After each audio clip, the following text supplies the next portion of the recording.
मुसीबतें घेरे हुए हैं कि नहीं है? चारों तरफ से मुसलमान सताए जा रहे हैं। किसी महकमे में आज मुसलमानों की कोई सुनने वाला नहीं। इधर का तो माहौल तब भी ठीक है, हमारे इलाके का माहौल तो बहुत ही खराब है। किसी महकमे में किसी कोई सुनने वाला नहीं मुसलमानों की। दाढ़ी और टोपी लगा करके अगर बैंक के अंदर पहुंच जाए तो कोई फार्म भर के नहीं देता। कलम मांगते फिरते हैं तो कलम देने के लिए आदमी तैयार नहीं होता। किसी महकमे में आज हमारी सुनवाई नहीं। कभी हमने इस पे गौर किया? जब भी मैं कहता हूं या अल्लाह मेरा हाल देख, हुक्म होता है अपना नामे आमाल देख। वमा असाबकुम मिन मुसीबतिन फबिमा कसबत ऐदीकुम। अल्लाह कुरान में फरमाता है अल्लाह की तरफ से तुम्हें कोई मुसीबत नहीं पहुंचती, तुम्हारे हाथों की करतूत होती है। इंसान गुनाह करता है, उसकी सजा इंसान को दुनिया में मिलती है। आओ मैं आपको एक हदीस सुनाता हूँ। मदीने वाले मुस्तफा ने 1450 साल पहले फरमाया। मेरी माँ बहनें बेटियां आई हैं प्रोग्राम सुनने, सब लोग सुने। इस हदीस के रावी मौला अली शेर खुदा हैं। अन अली इब्ने अबी तालिब काल काला रसूलुल्लाह सल्लल्लाहु तआला अलैहि वसल्लम इज़ा फ़अलत उम्मती बिखम्सा अशरा खसला हल्ला बिहल बलाउ। हजरत अली शेर खुदा कहते हैं कि आका ने इरशाद फरमाया, जिस दिन मेरी उम्मत में 15 आदतें आ जाएंगी, जिस दिन मेरी उम्मत में 15 खसलतें आ जाएंगी, हल्ला बिहल बलाओ, चारों तरफ से उन्हें मुसीबत घेरेगी, चारों तरफ से उन्हें परेशानी घेरेगी। सहाबा ने अर्ज किया कीला वमा हुन्ना या रसूल अल्लाह, या रसूल अल्लाह वो 15 खसलतें क्या है? आका फरमाते इज़ा कानल मगनमु दुवला व ज़कातु मगनमा वल अमानतु मगनमा। आका फरमाते माले गनीमत को आदमी अपना माल समझेगा, ज़कात देने को ताबान समझेगा, दंड समझेगा, और अमानत में खयानत करेगा। आज देखो ज़कात कितने लोग अदा कर रहे हैं। अगर सही माना में देखा जाए शरीयत का जो मसला है, अगर उस एतबार से देखा जाए तो तकरीबन 80-85% लोगों के ऊपर ज़कात फर्ज है। ज़कात का मसला क्या है? 7.5 तोला सोना या 52.5 तोला चांदी, या इन दोनों में से किसी की कीमत अगर उसके पास है तो उसके ऊपर ज़कात फर्ज है। 52.5 तोला चांदी कितने रुपए की मिलेगी? अगर चांदी 80,000 रुपए किलो है, एक मिसाल दे रहा हूं मैं आपको, वरना अखबार में रेट आता है सोने चांदी का कि चांदी कितने रुपए है। अगर 80,000 रुपए किलो चांदी है तो आधा किलो चांदी 40,000 की हुई, बची 2.5 तोले। आप मान के चले 41,000 रुपए अगर किसी के पास है तो वो मालिक निसाब है, उसके ऊपर ज़कात फर्ज है। और जो ज़कात नहीं देता है, अपने माल की ज़कात नहीं निकालता है, उसकी सजा क्या है? 10वां पारा सूरह तौबा रब फरमाता है वल्लज़ीना यकनिज़ून अज़्ज़हबा वल फ़िद्दा वला युनफ़िक़ूनहा फ़ी सबीलिल्लाह फ़बश्शिरहुम बिअज़ाबिन अलीम अल्लज़ी युहमा अलैहा फ़ी नारि जहन्नम व तुक़बा बिहा जिबाहुहुम व जुनूबुहुम व ज़ुहूरुहुम हाज़ा मा कनज़्तुम लिअन्फ़ुसिकुम फ़ज़ूक़ू मा कुन्तुम तकनिज़ून। 10वां पारा सूरह तौबा की मैंने आयत पढ़ी है। अल्लाह फरमाता है वो लोग जो सोने और चांदी को जमा करते हैं, उसे अल्लाह की राह में खर्च नहीं करते, यानी ज़कात नहीं निकालते हैं, तो उन्हें दर्दनाक अजाब की खुशखबरी सुना दो। जिस दिन उस माल को जहन्नम की आग में तपाया जाएगा, उससे चेहरे दागे जाएंगे, उससे करबटे दागी जाएंगी, उससे पीटे दागी जाएंगी। आपको जब ये दागने का मसला समझना हो तो 10 रुपए का सिक्का आग के अंदर डाल देना, जब वो सुर्ख हो जाए, गर्म हो जाए, तो उठा करके उसको अपनी हथेली पे रख करके देखना, क्या उस सिक्के की जलन को बर्दाश्त कर पाओगे? क्या उस आग की जलन को आप बर्दाश्त कर लोगे? समझ जाओ कि जब इस दुनिया की आग तो वो है जो रहमत के पानी से धो करके निकाली गई है, तो जहन्नम की आग तो काली है। उस आग में सोने और चांदी को तपा करके ये चेहरे दागे जाएंगे, ये करबटे दागी जाएंगी, ये पीटे दागी जाएंगी। वो माल कहेगा हाज़ा मा कनज़्तुम लिअन्फ़ुसिकुम, मैं तुम्हारा वही माल हूँ जिसे तुम दुनिया में जमा करके आए थे। फ़ज़ूक़ू मा कुन्तुम तकनिज़ून, तो उसका मजा चखो जिसे तुम दुनिया में जमा करके आए थे। माल किस लिए जमा किया जाता है? ताकि हमारी जिंदगी सुकून से गुजर जाए। माल इसलिए जमा किया जाता है ताकि औलाद की जिंदगी सुकून से गुजर जाए। जिस माल की ज़कात नहीं निकाली जाती है, उस माल को अल्लाह क़यामत के दिन अजाब की शक्ल में कर देगा और उससे अजाब दिया जाएगा। और ज़कात कोई ज्यादा पैसे नहीं निकलती है, 2.5% के हिसाब से ज़कात निकलती है। 100 रुपए पे 2.5 रुपए, 1 लाख रुपए पे सिर्फ 2500 रुपए की ज़कात निकलती है। और मेरे आका इरशाद फरमाते हैं सूमू तसाहू, रोजा रखो सेहतमंद हो जाओगे। हज करो अल्लाह गनी कर देगा, ज़कात अदा करो अल्लाह तुम्हारे माल को बढ़ा देगा, ज़कात अदा करो अल्लाह तुम्हारे माल को बढ़ा देगा। आज कितने लोग हैं जो ज़कात अदा कर रहे हैं। हज़रात तो अब आगे का आगे आका क्या फरमाते हैं, वल अमानत मगनमा, और अमानत में खयानत की जाएगी। कोई इंसान किसी के पास अमानत रख के चला जाएगा तो उस अमानत में खयानत की जाएगी। अरे ये मुसलमान कौम तो वो मुसलमान कौम थी कि पहले गैर मुस्लिम अपनी बेटियां मुसलमानों के घरों में छोड़ के जाते थे, कहते थे कि यहाँ पर मेरी बेटी की इज्जत महफूज रहेगी, यहाँ मेरी बेटी की आबरू महफूज रहेगी। मुसलमान किसी पे गलत नजर नहीं डालता, मुसलमान किसी पे बदनिगाही नहीं करता, मुसलमान कभी भी गंदी नजर किसी पे नहीं डालता। हज़रात हदीस पाक है, आका फरमाते हैं जो दुनिया में बदनिगाही करेगा, जो किसी बहन बेटी की तरफ गलत निगाह डालेगा, कयामत के दिन उसकी आंख के अंदर आग को भरा जाएगा। बताओ क्या हम ये अजाब बर्दाश्त कर पाएंगे, क्या हम ये अजाब झेल पाएंगे कयामत के दिन। ये दुनिया चंद दिन की है, मरने के बाद की फिक्र कर लो, वहां जो कोई हमारे काम नहीं आएगा। औलाद चंद दिन में बाप को भूल जाती है, चंद दिन में औलाद माँ को भूल जाती है। क्यों ना हम अपना नाम अमाल पहले से तैयार करके जाएं। हमारे बुजुर्गों ने कहा है सबसे बड़ा अक्लमंद इंसान वो है जो अपनी नेकी खुद करके जाए, और सबसे बड़ा बेवकूफ इंसान वो है जो अपनी नेकी दूसरों पे डाल करके जाए। जिस औलाद को आज मोबाइल चलाने से फुर्सत नहीं मिलती, वो क्या तुम्हारी कब्र पे जाकर के कुरान पढ़ेगी। जिसे आज फिल्में देखने से फुर्सत नहीं मिलती, वो क्या तुम्हारे लिए कुरान खानी कराएगी। जिस औलाद को आज टीवी देखने से फुर्सत नहीं मिलती, वो क्या तुम्हारे लिए कुरान पढ़ करके ईसाले सवाब करेगी। इसलिए ऐ मेरे बुजुर्गों, अब ये किस चीज का इंतजार किया जा रहा है। मौत का फरिश्ता आएगा और हम ये दुनिया छोड़ करके चले जाएंगे। इसलिए अपना नामा अमाल पहले ही तैयार कर लो। इल्मी साहब फरमाते हैं पढ़ के तू कुरान को अब जमा कर ले कुछ सवाब, कब्र पर फिर कौन आए फातिहा के वास्ते। काम दोज़ख के किए, जन्नत का है उम्मीदवार, कसरे जन्नत तो बना है बारसा के वास्ते। तो नेक अमल करके दुनिया से जाओ। आगे आका फरमाते इसी हदीस में, जिस दिन मेरी उम्मत में 15 आदतें आएंगी, चारों तरफ से मुसीबत घेरेगी। आका फरमाते अता अर्रजुलु ज़ौजतहु व अक्का उम्महु व बर्रा सदीकहु व जफा अबाहु।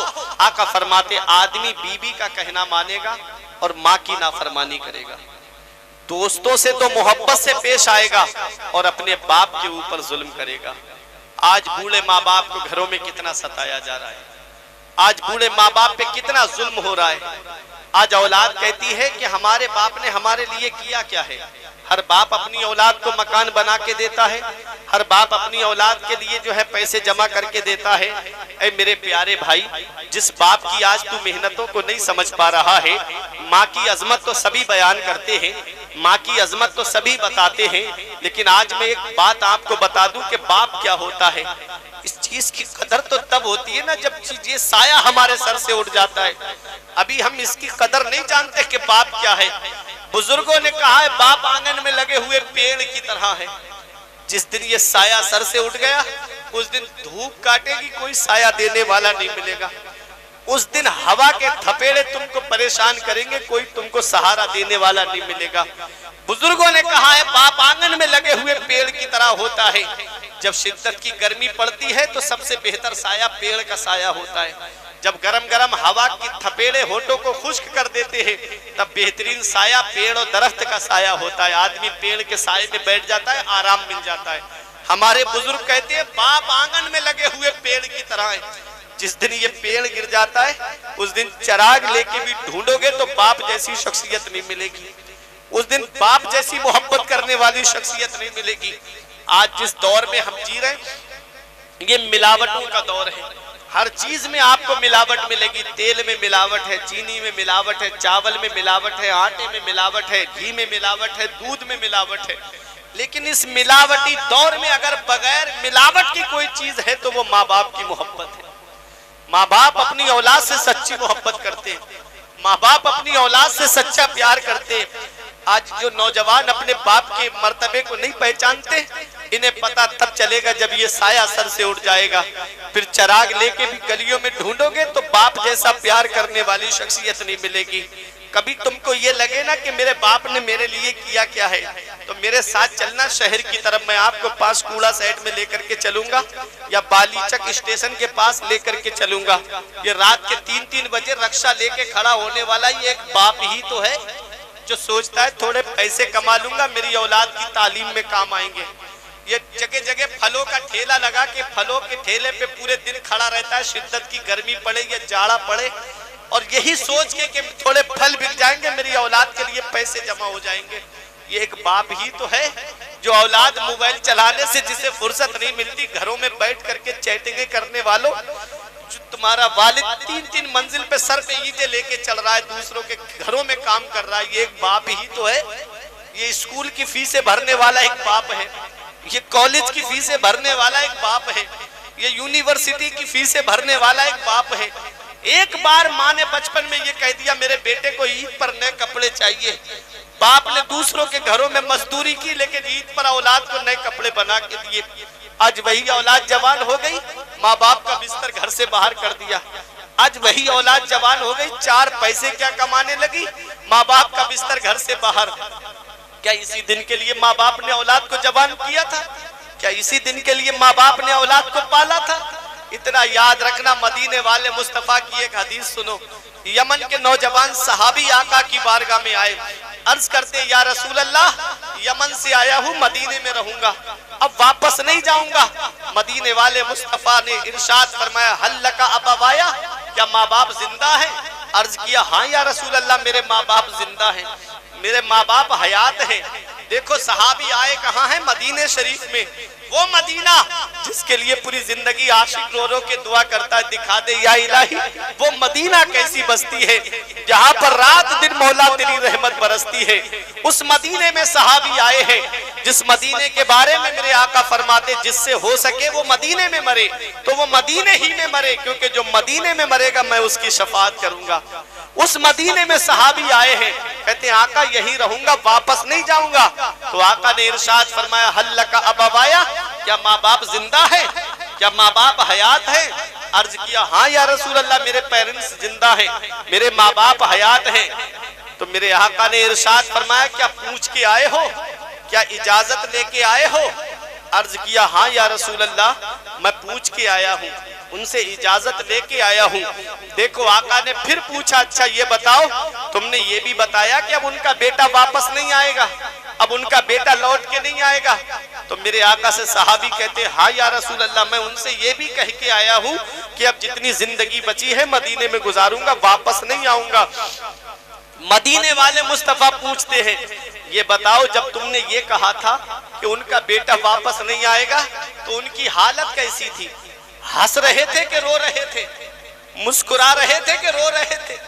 साहबी ने रो के अर्ज किया या रसूल अल्लाह, जब मैंने ये कहा ना कि अब मैं वापस नहीं आऊंगा तो मेरे वालिद और वालिदा मेरे गले लग के फूट फूट के रो रहे थे, मेरी मोहब्बत में फूट फूट करके रोने लगे कि बेटा जा रहा है, अब वापस नहीं आएगा। मदीने वाले मुस्तफा को जलाल आ गया, उठ के खड़े हो गए। हदीसे पाक के अल्फाज है, आका इरशाद फरमाते हैं इरजी इलैहिमा फअदहिकहुमा कमा अबकैतहुमा, ए मेरे सहाबी वापस चले जाओ, जहां से आए हो वहीं लौट के चले जाओ, और जैसे माँ बाप को रुला के आए हो वैसे उन्हें हंसा दो, वो यमन में खुश हो जाएंगे, तेरा नबी तुझसे मदीने में राजी हो जाएगा। ओ माँ बाप को सता करके, ओ माँ बाप के ऊपर जुल्म सितम करके, हज के टूरों पे टूर करने वालों, उम्रे के टूरों पे टूर करने वालों, इधर माँ बाप एक एक पैसे के लिए परेशान है, बेटा अजमेर की बड़ी देग में पैसे डाल करके आ रहा है, इधर माँ बाप दवाई के लिए एक एक पैसे को तरस रहे हैं, बेटा कलियर के चक्करों पे चक्कर लगा रहा है। इतना याद रखना, मदीने वाले मुस्तफा फरमाते हैं जिससे उसके माँ बाप राजी है उससे अल्लाह राजी है, उसका रसूल राजी है, और जिससे माँ बाप नाराज है उससे ना अल्लाह राजी है ना उसका रसूल राजी है। तू चाहता है मदीने वाला तुझसे राजी हो जाए तो अपने माँ बाप को राजी कर ले। अरे तेरे माँ बाप राजी हो गए, हाथ उठा के दुआ कर दी तो तुझे अजमेर जाने की जरूरत नहीं पड़ेगी, अजमेर वाला खुद तेरे घर पे आ जाएगा। ऐ जिया माँ माँ बाप के साए की ना कदरी ना कर। धूप काटेगी बहुत जब ये शजर गिर जाएगा, और धूप कैसी भी हो साया नहीं खोने देता, राह कैसी भी हो बेबस नहीं होने देता। बेच के अपना लहू चाहे वो रोटी लाए, बाप औलाद को भूखा नहीं सोने देता। ये बाप है जो अपनी औलाद के लिए क्या नहीं करता है। इसका पता हमें तब चलता है जब हम खुद बाप बनते हैं। जब खुद की औलाद होती है ना, तब पता चलता है कि बाप क्या होता है। अभी मैं बता रहा हूँ ना, ये जलसे चले अल्लामा बाकी बिल्ला साहब, तो अभी मेरे बच्चे की तबीयत खराब हुई, बुखार आ गया उसको। रात में प्रोग्राम करके आया, लेट गया थोड़ी सी देर के लिए, आंख लग गई, जागा हुआ था मैं। तो बीबी ने उठाया रात में, बोली तुम सो रहे हो, बच्चे को बहुत तेज बुखार है। यकीन मानना, आंखों की नींदें उड़ गई। उठ के बैठ गया, मैं डॉक्टरों से राब्ता था, फोन लगा के पूछा कौन सा सिरप कौन सा ड्रॉप देना है। उन्होंने बताया ये देना है। बच्चे को ड्रॉप दिया, बच्चा लेट गया, सो गया। बीबी मुझसे बोलती रही कि आप सो जाओ, जागे हुए हो सो जाओ। मैंने कहा नींद नहीं आ रही है, बेटे की तबीयत खराब है, बच्चे को बुखार है, नींद नहीं आ रही। फिर मैं सोचने लगा, फुरकान आज अपनी औलाद बीमार पड़ी, आज तुम्हारा बेटा बीमार पड़ा, तुम्हारी रात की नींदें उड़ गई। कभी बचपन में तुम भी बीमार पड़े होगे, तुम्हारे बाप ने कितनी रातें कैसी कुर्बान की होगी, माँ कैसे रातों में जागी होगी तुमको लेकर। हम इन कुर्बानियों को भूल गए माँ बाप की। थोड़ी सी दौलत क्या आ गई हमारे पास, थोड़ा सा पैसा क्या आ गया, माँ बाप का बिस्तर घर से बाहर, खुद के कमरे में एसी लगा है, जाड़ों में गर्म हीटर का इंतजाम। माँ बाप तीनों झोपड़ियों में रह के अपनी जिंदगी गुजार रहे हैं। क्या इसी दिन के लिए माँ बाप ने औलाद को पाला था? क्या इसी दिन के लिए माँ बाप ने औलाद को जवान किया था? अरे कौन सा मुंह लेके जाओगे महबूबे दावर के सामने, कौन सा चेहरा लेके जाओगे शाफ़े महशर के सामने। मौलाना रूम फरमाते, पहली मोहब्बत माँ बाप की है जो दुनिया में बदला मांगती है। अगर तुमने अपने माँ बाप के साथ भलाई की तो तुम्हारी औलाद तुम्हारे साथ भलाई करेगी।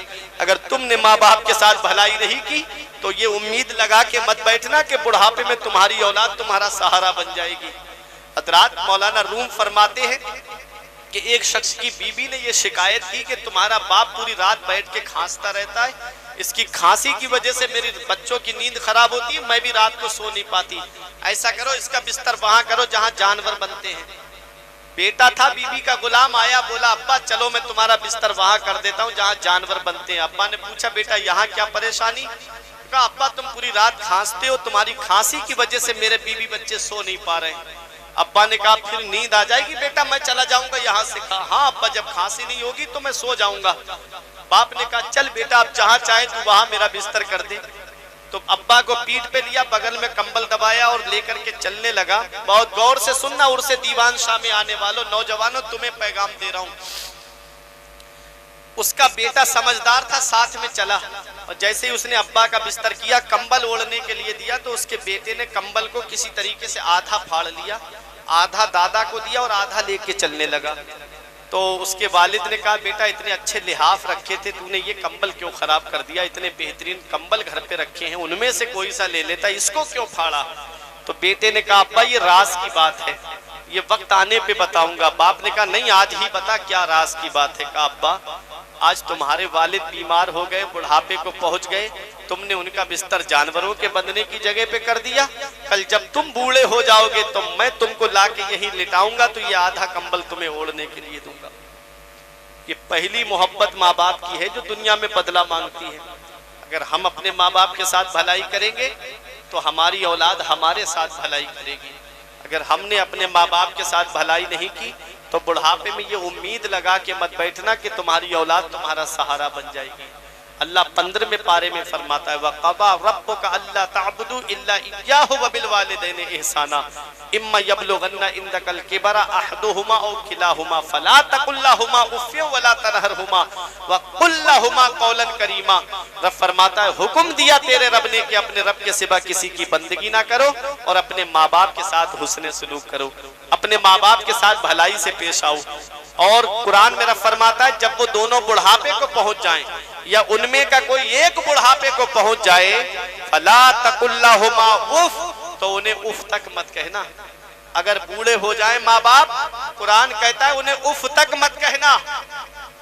जब भी बोलना तो मोहब्बत के साथ बोलना, जब भी बोलना तो प्यार के साथ में बोलना। आज होता क्या है कि हम माँ बाप से मोहब्बत से बात नहीं करते। उलमाए किराम से आप पूछिए, ये बताएंगे अगर बाप और माँ रास्ता चल रहे हैं और बेटा आगे आगे चलने लगे तो ऐसे बेटे को बेअदबों में शुमार किया जाता है, बेअदब लड़के में शुमार किया जाता है। माँ बाप से ऐसे बात करने का हुक्म देती है शरीयत जैसे एक गुलाम अपने आका से बात करता है, जैसे एक नौकर अपने मालिक से बात करता है। माँ बाप से जब भी बात करो तो ऐसे बात करो, और जब भी बोलो तो मोहब्बत के साथ बोलो, जब भी बोलो तो प्यार के साथ बोलो। मुझे अफसोस होता है अपनी उस कौम पर। मैं ईसाले सवाब का मुनकिर नहीं हूँ, मैं खुद अल्हम्दुलिल्लाह ईसाले सवाब करता हूँ, लेकिन मुझे इस बात पे बहुत अफसोस होता है कि जब तक माँ बाप हयात होते हैं हम उनकी कदर नहीं जानते, उनकी खिदमत नहीं करते, और जब उनका इंतकाल हो जाए तो उनकी तरफ से कपड़े देने के लिए हम फकीर तलाश करते फिरते हैं कि कोई फकीर मिल जाता। हम अपने अब्बा की तरफ से कपड़े देना चाहते हैं, हम अपनी माँ की तरफ से जोड़ा देना चाहते हैं। क्या अच्छा होता कि जब माँ बाप जिंदा थे तो उनको लिबास पहना देता। क्या अच्छा होता कि ईद के दिन अपने अब्बा के लिए खुद अपनी खुशी से नए कपड़े बना के दे देता, अपनी माँ को नए कपड़े बना करके दे देता, तो माँ बाप खुश हो जाते, हाथ उठा के दुआ कर देते। मदीने वाले मुस्तफा फरमाते माँ बाप की दुआ औलाद के हक में ऐसे कबूल होती है जैसे नबियों की दुआ उम्मत के हक में कबूल होती है। जैसे नबियों की दुआ रद्द नहीं होती है, ऐसे बूढ़े माँ बाप की दुआ औलाद के हक में रद्द नहीं होती है, दुआ कबूल हो जाती है। आज हम दुआ कराते फिर रहे हैं लेकिन दुआ लेते नहीं है। मैं आया बरेली शरीफ से, कहा हुजूर दुआ कर देना, आप बरेली शरीफ से आए हैं। मौलाना बाकी बिल्ला साहब आए, कहा हजरत दुआ कर देना। मौलाना इस्माइल साहब से कहा हजरत दुआ कर देना। लेकिन हम दुआ कराते फिर रहे हैं लेकिन दुआ लेते नहीं है। हम दुआ कराते फिर रहे हैं लेकिन दुआ लेते नहीं है। इतनी जल्दी पीर की दुआ कबूल नहीं होगी, इतनी जल्दी मेरी दुआ कबूल नहीं होगी, इतनी जल्दी किसी आलिम की दुआ कबूल नहीं होगी जितनी जल्दी औलाद के हक में उसके माँ बाप की दुआ कबूल होती है। अगर दुआ लेनी है तो अपने माँ बाप की दुआ लो। अरे कभी परेशानी घेर ले, तुम्हारा कारोबार ना चले, तुम्हारी दुकान में बरकत ना हो, तुम्हारे घर में बरकत ना हो, तो कहीं और जाने की जरूरत नहीं है। अपने माँ बाप के पास चले जाओ और अब्बा से कह दो कि अब्बा मेरे लिए दुआ कर दो, माँ से कह दो अम्मी मेरे लिए दुआ कर दो। माँ बाप ने हाथ उठा के दुआ कर दी, परवरदिगार आलम इतनी बरकतें अता फरमाएगा कि नस्लें खाएंगी तब भी वो बरकत खत्म नहीं होगी। इसलिए माँ बाप को राजी कर लो। मदीने वाले मुस्तफा फरमाते हैं जिससे उसके माँ बाप राजी है उससे अल्लाह राजी है, उसका रसूल राजी है। और एक हदीस पाक में आता है, नबी फरमाते हैं जो सुबह को माँ बाप का चेहरा मोहब्बत से देख ले अल्लाह जन्नत के 2 दरवाजे खोल देता है, और अगर एक का इंतकाल हो गया है एक मौजूद है तो उसका चेहरा मोहब्बत से देख ले अल्लाह एक जन्नत का दरवाजा खोल देता है। और अगर माँ बाप दुनिया से चले गए, माँ बाप इंतकाल कर गए हैं, तो एक ऑफर और दिया मदीने वाले मुस्तफा ने कि जुमे के दिन सुबह को माँ बाप के कब्र की जियारत कर ले तो ऐसा है जैसा उसने उनकी जिंदगी में जियारत की। तो माँ बाप की कदर कर लो, माँ बाप की खिदमत कर लो। अगर चाहते हो बुढ़ापे में जिंदगी सुकून से गुजर जाए। अब आओ, मैंने जो हदीस पढ़ी, आका इरशाद फरमाते हैं जिस दिन मेरी उम्मत में 15 आदतें आ जाएंगी उन्हें चारों तरफ से मुसीबत घेरेगी, चारों तरफ से परेशानियां घेरेगी। उन्हीं बातों में आका फरमाते हैं इंसान अमानत में खयानत करेगा, माले गनीमत को अपना माल समझेगा और ज़कात देने को तावान समझेगा। आका फरमाते बीबी का कहना माना जाएगा और माँ की नाफरमानी की जाएगी। वह बर्रा सदी का हुआ जफा अबा हो, और आदमी दोस्तों से मोहब्बत से पेश आएगा और अपने बाप के ऊपर जुल्म करेगा। आज ये बीमारी भी हमारे अंदर पाई जाती है। आगे आका इरशाद फरमाते हैं वर्तफातिल अस्वातु फिल मसाजिद, मस्जिदों में लोग जोर जोर से बोलेंगे, मस्जिदों में लोग आवाजें बुलंद करेंगे। आज होता क्या है कि नमाज पढ़ने के लिए आए, अगर जमात में थोड़ा वक्त है तो टोली बना करके बैठ गए और कोई इलेक्शन की बातें कर रहा है, कोई हुकूमत की बातें कर रहा है, कोई सियासत की बातें कर रहा है, कोई आलिमों की बुराई कर रहा है, कोई हाफिजों की तौहीन कर रहा है, कोई मदरसों की गीबत कर रहा है, बैठ करके दुनिया की बातें मस्जिद के अंदर हो रही है। इतना याद रखना, मस्जिद खुदा का घर है, इबादत का काम है। दुनिया की बात करना मुतलकन हराम है। मस्जिद के अंदर दुनियावी बात करना जायज नहीं है। शरीयत का हुक्म यह है, अगर किसी में कोई खराबी देखो तो शरीयत का अगर मसला भी बताना है तो उसके कान में जाकर के कहो, ताकि मस्जिद में आवाज बुलंद ना हो, मस्जिद में जोर से बोलना ना पड़े। इतना याद रखना प्यारे मुसलमानों, जो मस्जिदों का अदब करता है। बाबा फरीदुद्दीन गंजे शकर से किसी ने पूछा, हुजूर जरा ये बताइए, मेरा दिल नहीं लगता है, मेरा दिल परेशान रहता है। तो बाबा फरीद ने फरमाया, जब दिल परेशान होने लगे तो जब कोई नहीं देख रहा हो उस वक्त जाके मस्जिद में झाड़ू लगा दिया कर, तेरा दिल सुकून पा जाएगा। ये बाबा फरीद फरमा रहे हैं, जब कोई ना देखता हो रात की तारीकी में उठ करके मस्जिद में झाड़ू लगा के देखो कितना सुकून मिलता है। मस्जिद के अंदर सफाई करके देखो कितना सुकून मिलता है। मस्जिद के अंदर रोशनी करके देखो कितना सुकून मिलता है। अपने वक्त का बादशाह, जिसे दुनिया वाले शेर शाह सूरी के नाम से जानते हैं, जिसने हिंदुस्तान को जीडी रोड दिया है, जो कलकत्ता से निकला है, आप जरा उस बादशाह को देखो। उसका गुलाम कहता है, उसका खादिम कहता है, मैं ये देख के हैरत में पड़ गया, बादशाह आधी रात के बाद में तनहा निकलता और सीधा मस्जिद के अंदर चला जाता। कई बार देखता रहा गुलाम। एक दिन गुलाम ने सोचा, लाओ देखूं बादशाह क्या करने जाता है मस्जिद में। कहता है कि जब मैं मस्जिद के अंदर गया तो मैंने क्या देखा, बादशाह झाड़ू लगा रहा था मस्जिद में, मस्जिद की सफाई कर रहा था। गुलाम ने खड़े होकर अर्ज किया, हुजूर इस गुलाम को किस लिए रखा है, इस खादिम को किस लिए रखा है, इजाजत दे दे मैं मस्जिद में सफाई कर दूं। तो बादशाह जवाब देता है, ए मेरे गुलाम सुन, तू मेरा गुलाम है, मैं जिसका गुलाम हूँ तू मेरी खिदमत करता है। मैं जिसका गुलाम हूँ मैं उसके घर की सफाई कर रहा हूँ, मैं जिसका बंदा हूँ मैं उसके घर की सफाई कर रहा हूँ। अरे तू मेरे लिए करता है तो ये तेरे काम आएगा, मैं जिसके लिए कर रहा हूँ कयामत में वो मेरे लिए काम आएगा।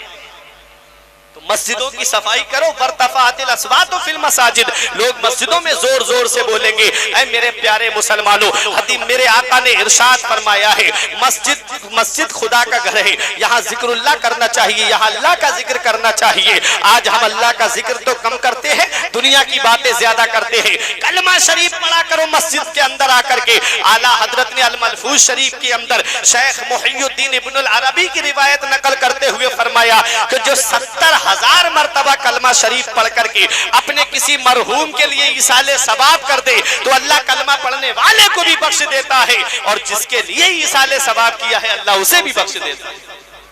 तो तस्बीह लेके बैठ जाया करो, कलमा शरीफ पढ़ा करो। और कलमा शरीफ इसे मामूली मत समझना, जिसे पढ़ के हम मुसलमान हुए। हजरत दाऊद अलैहिस्सलाम ने कहा था, मौला मुझे मीजान दिखा दे। समझ रहे हैं मेरी बात? समझ में भी आ रही है? आप हजरात बताएं जरा, उर्दू समझ में आ रही है? जरा हाथ उठा के बोले सुभान अल्लाह। अल्लाह सबको सलामत रखे। हुजूर दीवान शाह रहमतुल्लाह अलैह